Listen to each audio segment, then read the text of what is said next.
तो दोस्तों नमस्कार, मैं अमृत कुमार आपके अपने YouTube channel the way of study में आपका स्वागत करता हूं। चलिए दोस्तों बात करते हैं आज के टॉपिक के बारे में। आज का टॉपिक जो हम लोग का है वह बिहार के प्रमुख वन्य जीव अभयारण्य तथा जैविक उद्यान के बारे में है। दोस्तों इसमें बिहार के सभी वन्य जीव अभयारण्य तथा जैविक उद्यान को कवर किया गया है, जिसमें हम लोग बात करेंगे एक एक टॉपिक पे अलग अलग, और इससे आपके सारे प्रश्न दोस्तों सॉल्व हो जाएंगे। किस किस टॉपिक को दोस्तों हम लोग इस वीडियो में लिए हैं, तो वाल्मीकि वन्यजीव अभयारण्य, भीम बांध वन्यजीव अभयारण्य, गोगाबिल पक्षी विहार, कैमूर वन्यजीव अभयारण्य, पंथ वन्यजीव अभयारण्य, नागी डैम, नकटी डैम, गौतम बुद्ध वन्यजीव अभयारण्य, उदयपुर वन्यजीव अभयारण्य, कांवर झील, संजय गांधी जैविक उद्यान, विक्रमशिला गंगा डॉल्फिन, और इसके साथ ही दोस्तों बीपीएससी के जो हाल में प्रश्न पूछे गए हैं इन सब को दोस्तों लास्ट में डिस्कस किया गया है। चलिए दोस्तों वीडियो को पूरा देखिए, और वीडियो पसंद आए तो हमारे channel the way of study को आप जरूर सब्सक्राइब करें, और साथ ही साथ इस वीडियो को लाइक करें और कमेंट करके बताएं कि यह वीडियो आपको कैसा लगा। तो चलिए दोस्तों बात करते हैं टॉपिक के बारे में। पहला जो टॉपिक है दोस्तों वह है वाल्मीकि वन्यजीव अभयारण्य के बारे में। तो इसके बारे में हम लोग जानते हैं कि इस क्या है यह। तो दोस्तों यह वन्यजीव अभयारण्य पश्चिमी चंपारण जिले में अवस्थित है। ये बहुत ही इंपॉर्टेंट पॉइंट, कहाँ स्थित है तो पश्चिमी चंपारण जिले में।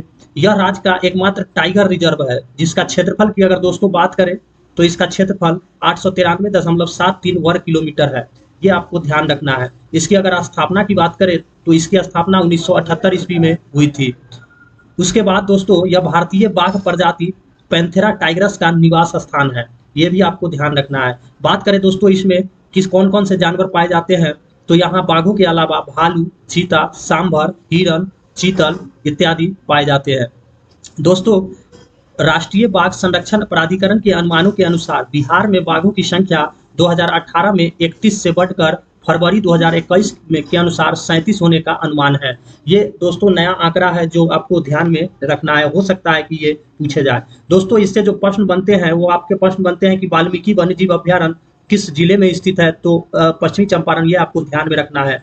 और इसकी स्थापना के बारे में भी आपको ध्यान रखना है। साथ ही साथ यह बाघ के लिए फेमस है, और बाघ की प्रजाति पैंथेरा टाइगरस के बारे में।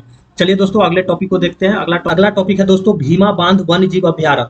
दोस्तों अगर भीमा बांध वन्यजीव अभयारण्य की बात करें तो ये कह रहा है कि यह मुंगेर जिले में स्थित है। ये बहुत शानदार प्रश्न है दोस्तों, इससे बनेंगे तो ये आपको ध्यान में रखना है। इसकी स्थापना की बात करें तो 1976 ईस्वी में इसकी स्थापना हुई है। यह अभयारण्य लगभग 681.99 वर्ग किलोमीटर क्षेत्र में फैला हुआ है। यहाँ पर अगर बात करें दोस्तों तो तेंदुआ, भालू, सांभर, जंगली सुअर, भेड़िया, बंदर, लंगूर, नीलगाय, मगरमच्छ, मोर इत्यादि पाए जाते हैं। और दोस्तों एक और पॉइंट जो इम्पोर्टेंट है इसका कि भीमा बांध में गर्म जल के असीम स्रोत है, यानी यहाँ गर्म जल पाए जाते हैं। ये दोस्तों भीमा बांध की तस्वीर आप यहाँ पे देख सकते हैं। चलिए दोस्तों अगले टॉपिक को देखते हैं। अगला है गोगाबिल पक्षी विहार। इसको आपको ध्यान में रखना है। ये दोस्तों है कहाँ, तो यहाँ पे हम लोग देखते हैं क्या कह रहा है। यह बिहार का पहला कम्युनिटी रिजर्व क्षेत्र है। ये आपको ध्यान में रखना है, जो बिहार के कटिहार जिले के मनिहारी प्रखंड में अवस्थित है। दोस्तों हो सकता है कि एग्जाम में आपके प्रखंड का भी बात पूछ दे, तो ये प्रखंड आपको ध्यान में रखना है, कटिहार जिले के मनिहारी प्रखंड में। बात करें तो यह एक प्रकार की गोखूर झील ऑक्सबो लेक है। ये गोखूर झील क्या होता है दोस्तों हम लोग लास्ट में डिस्कस करेंगे, पहले इसके पॉइंट को डिस्कस कर लेते हैं। अगला पॉइंट कह रहा है कि झील के 57 हेक्टेयर क्षेत्र को कम्युनिटी रिजर्व और 30 हेक्टेयर क्षेत्र को कंजर्वेशन रिजर्व के तौर पर अधिसूचित किया गया है। ये कम्युनिटी रिजर्व और कंजर्वेशन रिजर्व क्या होता है दोस्तों, उसको लास्ट में हम लोग यहाँ पे डिस्कस करेंगे। उसके बाद बोल रहा है दोस्तों अगला पॉइंट कि यह बिहार के सबसे बड़े आर्द्र भूमियों में से एक है। यानी आर्द्र भूमि की अगर बात करें तो यह बिहार के सबसे बड़े आर्द्र भूमि में एक है। वर्ष 2004 में इसे important world area of India IBA का दर्जा दिया गया था। अगला पॉइंट है दोस्तों कि गोगाबिल में रामसर साइट ऑफ इंडिया के रूप में शामिल होने की सारी विशेषताएं मौजूद है, लेकिन दोस्तों गोगाबिल अभी रामसर साइट ऑफ इंडिया में शामिल नहीं है। चलिए दोस्तों हम लोग बात करते हैं कम्युनिटी रिजर्व के बारे में। यहाँ पे आप देख सकते हैं कम्युनिटी रिजर्व, इसमें दोस्तों राज्य सरकार द्वारा निजी या सामुदायिक भूमि को व्यक्ति विशेष तथा वन्य जीवों के रहने के लिए स्वेच्छा से घोषित करता है। ये निजी या सामुदायिक भूमि होता है दोस्तों, इसमें सरकार सहमति से वन्य जीवों को रहने के लिए वहाँ उसको उस जगह को घोषित कर दिया जाता है। वो उद्यान होता है तो वो कम्युनिटी रिजर्व कहलाता है। कंजर्वेशन रिजर्व की अगर बात करें दोस्तों तो वो राष्ट्रीय उद्यान और अभयारण्य के जो बगल में सटे हुए क्षेत्र होते हैं जो उसके सरकारी स्वामित्व वाला होता है, जो सरकार के स्वामित्व में होते हैं, ऐसे क्षेत्र को दोस्तों कंजर्वेशन रिजर्व में घोषित किया जाता है। तो ये कम्युनिटी और कंजर्वेशन हमें उम्मीद है कि आपको समझ में आया होगा। चलिए बात करते हैं, एक और शब्द आया था दोस्तों, गोखुर झील। तो गोखुर झील क्या होता है दोस्तों? गोखुर झील एक प्रवाही जलकृत है जो उसके मुख्य हिस्से से नदी काट कर एक अर्धचंद्र का रूप ले लेती है। देख दोस्तों, यहाँ पे आप तस्वीर में देख सकते हैं ये किस तरह से जो नदी थी वो उसके मुख्य हिस्से से कट के ये अर्धचंद्र के रूप में बन गई है। इसी को, और इससे जो बने झील होते हैं उसी को ऐसे बने झील को गोखुर झील कहा जाता है। चलिए दोस्तों, उम्मीद है आपको गोगा बिल के बारे में आपको जानकारी जो है अच्छा लगा होगा। दोस्तों साथ ही साथ ये जानकारी अगर पसंद आए तो हमारा channel the way of study को आप जरूर सब्सक्राइब कर लें, और साथ ही साथ इस वीडियो को एक लाइक करें और दोस्तों के साथ शेयर जरूर करें। चलिए दोस्तों, अगला टॉपिक को डिस्कस करते हैं। अगला टॉपिक है कैमूर वन्यजीव अभ्यारण्य। इसके बारे में क्या कह रहा है? तो कैमूर जिले में अवस्थित है। ये तो नाम से ही प्रतीत होता है दोस्तों कि कैमूर जिले में अवस्थित है। इसकी स्थापना की बात करें तो 1979 में हुई थी। यह सोन नदी के किनारे स्थित है। ये अच्छा पॉइंट है, आपको ध्यान रखना है। इसका क्षेत्रफल की अगर दोस्तों बात करें तो 1342 वर्ग किलोमीटर क्षेत्रफल है, और दोस्तों ये बिहार के सबसे बड़े क्षेत्र वाला वन्यजीव अभ्यारण्य है। ये आपको ध्यान में रखना है, सबसे बड़ा वन्यजीव अभ्यारण्य है। ये आपके एग्जाम में हो सकता है पूछ दे, क्योंकि इसका क्षेत्रफल दोस्तों बहुत ही ज्यादा 1342 वर्ग किलोमीटर है। यहाँ पे बात करें दोस्तों तो भेड़िया, ब्लैक बक, चीतल, लंगूर इत्यादि वन्यजीव पाए जाते हैं। ये कैमूर वन्यजीव अभ्यारण्य की है। चलिए दोस्तों, अगले टॉपिक को देखते हैं। अगला टॉपिक है पंत राजगीर वन्यजीव अभ्यारण्य। दोस्तों ये पंत वन्यजीव अभ्यारण्य है जो कि राजगीर में है।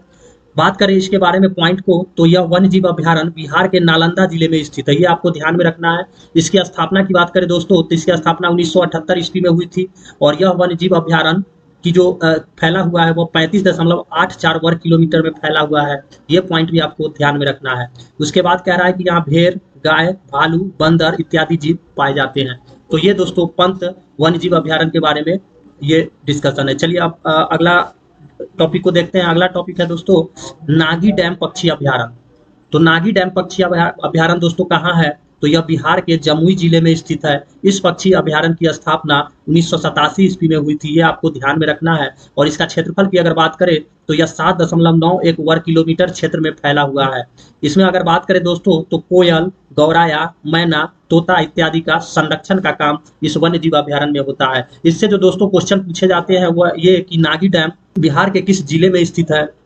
तो ये आपको ध्यान में रखना है, जमुई जिले में स्थित है। दोस्तों इस वीडियो का पीडीएफ लेने के लिए आप हमारे टेलीग्राम चैनल को ज्वाइन कर लें।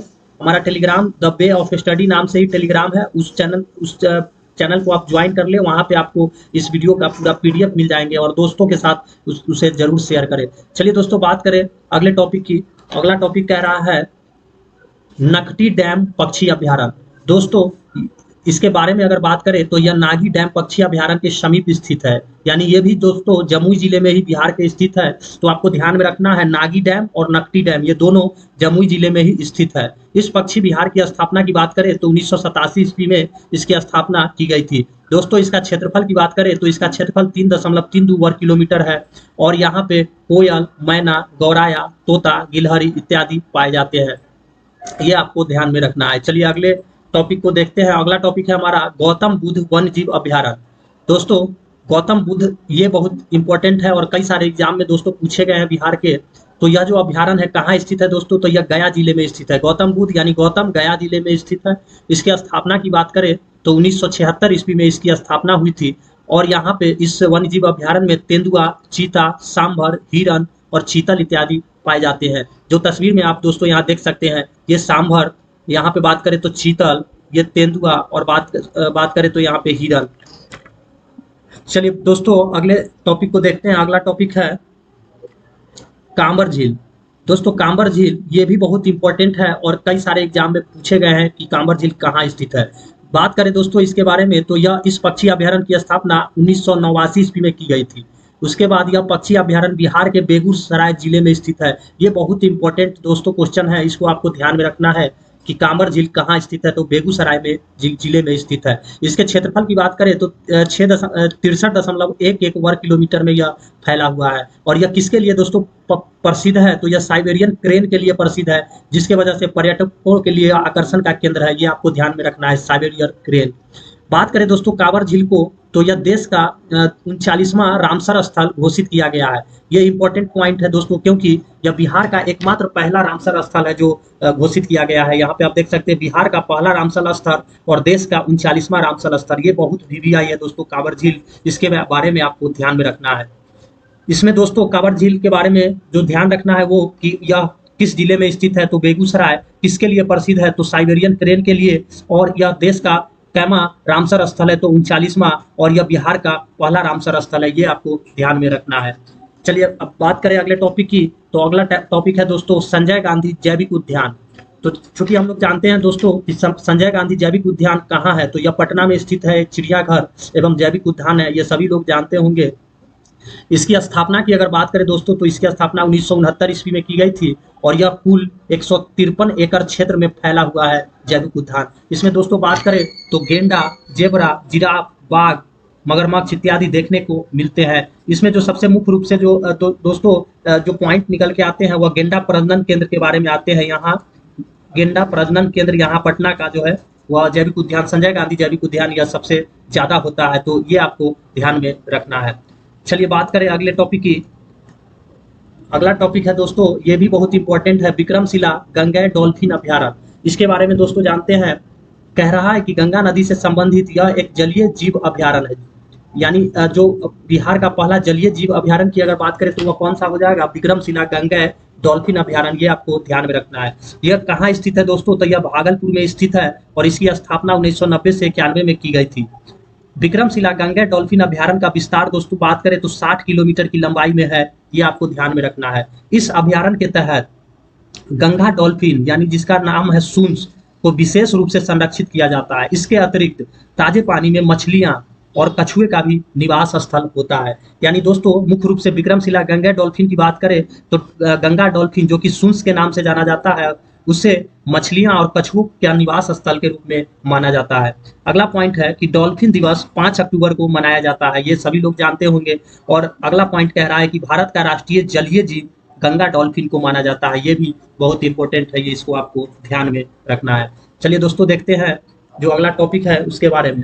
अगला टॉपिक दोस्तों ये भी बहुत इंपॉर्टेंट है, उदयपुर वन्यजीव अभ्यारण्य, जो कि नाम से थोड़ा डिफरेंट प्रतीत होता है, लेकिन दोस्तों ये है कहाँ, तो ये है बिहार में ही है। बिहार में कहाँ है दोस्तों, तो यह वन्यजीव अभ्यारण्य बिहार के पश्चिमी चंपारण में स्थित है। इसकी स्थापना कब हुई थी, तो 1978 ईस्वी में इसकी स्थापना हुई थी। इसके क्षेत्रफल की अगर बात करें तो 8.87 वर्ग किलोमीटर क्षेत्र में उदयपुर वन्यजीव अभ्यारण्य फैला हुआ है। दोस्तों यहाँ बात करें तो यहाँ चीता, सांभर, हिरन, भालू इत्यादि पाए जाते हैं। बात करें दोस्तों यहाँ पे कुछ महत्वपूर्ण जो वन्यजीव अभ्यारण्य है जिसके बारे में कल आपको इसको ध्यान में रखना है कि ये कहाँ स्थित है। बात करें दोस्तों बरेला झील सलीम अली पक्षी अभ्यारण्य कहाँ स्थित है, तो वैशाली में स्थित है। उसके बाद बात करें तो हरियाबाड़ा हिरन पार्क, यह कहाँ स्थित है, तो अररिया में स्थित है। उसके बाद बात करें दोस्तों परमार डॉल्फिन अभ्यारण्य, तो कहाँ स्थित है, अररिया में स्थित है। उसके बाद दोस्तों कुशेश्वर पक्षी अभ्यारण्य, ये बहुत इंपॉर्टेंट है दोस्तों। कुशेश्वर पक्षी अभ्यारण्य इसको आपको ध्यान में रखना है। ये एग्जाम में बिहार के ही एग्जाम में पूछे गए हैं, या वीवीआई है, यह दरभंगा में स्थित है। काकोलत झील इसको भी आपको ध्यान में रखना है, नवादा में स्थित है, ये भी इंपॉर्टेंट है। और घोरा कटोरा झील ये कहाँ स्थित है, तो राजगीर में स्थित है, ये ध्यान में रखना है। उसके बाद तेलहार झरना, ये भी आपके एग्जाम में दोस्तों पूछे गए हैं, कहाँ स्थित है, तो कैमूर के रोहतास पठार में तेलहार झरना स्थित है।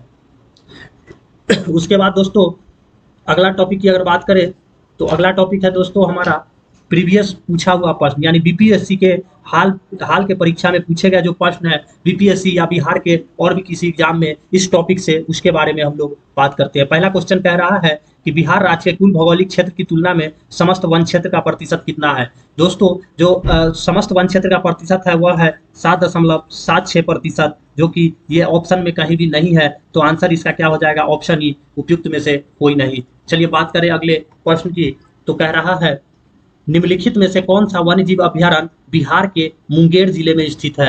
दोस्तों अभी हम लोग पढ़े हैं, आप इसका आंसर बताइए कि मुंगेर जिले में कौन सा वन्यजीव अभ्यारण्य स्थित है। तो आंसर इसका हो जाएगा दोस्तों ऑप्शन सी, भीम बांध जो है वह मुंगेर जिले में स्थित है। चलिए अगला प्रश्न को देखते हैं। अगला प्रश्न कह रहा है विक्रमशिला डॉल्फिन अभ्यारण्य बिहार के किस जिले में स्थित है। तो दोस्तों जो विक्रमशिला डॉल्फिन अभ्यारण्य है हम लोग पढ़ चुके हैं, किस जिले में स्थित है, आंसर आप करें। आंसर हो जाएगा दोस्तों इसका ऑप्शन ए, यह भागलपुर जिले में स्थित है। और यह दोस्तों यह सभी बीपीएससी का पूछा हुआ प्रश्न है, ये भी आपको ध्यान रखना है। चलिए दोस्तों अगले प्रश्न को देखते हैं। क्वेश्चन नंबर 4, बिहार का कौन सा शहर वन्य जीव सेंचुरी और राष्ट्रीय पार्क के लिए प्रसिद्ध है? तो दोस्तों इसमें ऑप्शन के हिसाब से क्या हो जाएगा, ऑप्शन ए गया जो वन्य जीव सेंचुरी और राष्ट्रीय पार्क के लिए प्रसिद्ध है, ऑप्शन ए इसका करेक्ट आंसर हो जाएगा। चलिए बात करें अगले प्रश्न की। क्वेश्चन नंबर 5 कह रहा है कि निम्नलिखित में से कौन सा स्थान बिहार में वन्य जीव के लिए प्रसिद्ध है? दोस्तों बात करें वन्य जीव के लिए तो इसका आंसर क्या हो जाएगा, आंसर हो जाएगा दोस्तों ऑप्शन ए बोध गया जो है वह वन्य जीव के लिए बिहार में प्रसिद्ध है। चलिए बात करें अगले प्रश्न की। क्वेश्चन नंबर 6 कह रहा है कि निम्न में से किस जिले में बिहार का एकमात्र राष्ट्रीय उद्यान स्थित है? यहाँ पर बिहार का एकमात्र राष्ट्रीय उद्यान की बात हो रही है दोस्तों, तो वाल्मीकि वन्य जीव अभ्यारण्य एकमात्र राष्ट्रीय उद्यान है, वह कहाँ स्थित है? तो पश्चिमी चंपारण में, ऑप्शन सी इसका करेक्ट आंसर हो जाएगा। चलिए बात करें अगले प्रश्न की। क्वेश्चन नंबर 7 मिसप्रिंट है दोस्तों यहाँ, यह क्वेश्चन नंबर 7 है। कैमूर वन अभ्यारण्य कहाँ स्थित है? तो दोस्तों कैमूर वन की अगर बात करें तो नाम से ही प्रतीत होता है कहाँ स्थित है, तो यह बिहार में स्थित है और यह दोस्तों उत्पाद दरोगा एग्जाम में पूछे गए हैं। दोस्तों बात करें अगला प्रश्न तो क्वेश्चन नंबर दोस्तों ये 8 है। क्वेश्चन नंबर 8 की अगर दोस्तों बात करें, कह रहा है कि गौतम बुद्ध अभ्यारण्य किस जिले में स्थित है? तो दोस्तों अभी हम लोग डिस्कस कर चुके हैं, गौतम से गया, ऑप्शन क्या हो जाएगा, गौतम गया, ऑप्शन बी इसका करेक्ट आंसर हो जाएगा, गया में स्थित है। तो दोस्तों इस तरह से जो टॉपिक थे वो टोटल बिहार के जितने भी वन्य जीव अभ्यारण्य थे उससे संबंधित थे। अगर ये टॉपिक आपको अच्छा लगा हो तो हमारे इस वीडियो को एक लाइक जरूर कर दें, साथ ही साथ हमारे चैनल को जो है सब्सक्राइब कर ले, द वे ऑफ स्टडी। आपको और भी अच्छे अच्छे कंटेंट इस चैनल पे आपको देखने को मिलेंगे। साथ ही साथ दोस्तों पीडीएफ के लिए आप हमारे टेलीग्राम को ज्वाइन कर ले, वहाँ से आपको पीडीएफ मिल जाएंगे। टेलीग्राम हमारा है द वे ऑफ स्टडी 777, और साथ ही साथ आप हमारे फेसबुक पे भी आप हमारे पेज को लाइक कर सकते हैं, द वे ऑफ स्टडी के नाम से। फेसबुक पर भी आप हमें फॉलो कर सकते हैं। चलिए दोस्तों आज के वीडियो में इतना ही, मिलते हैं अगले वीडियो में, तब तक के लिए नमस्कार, जय हिंद।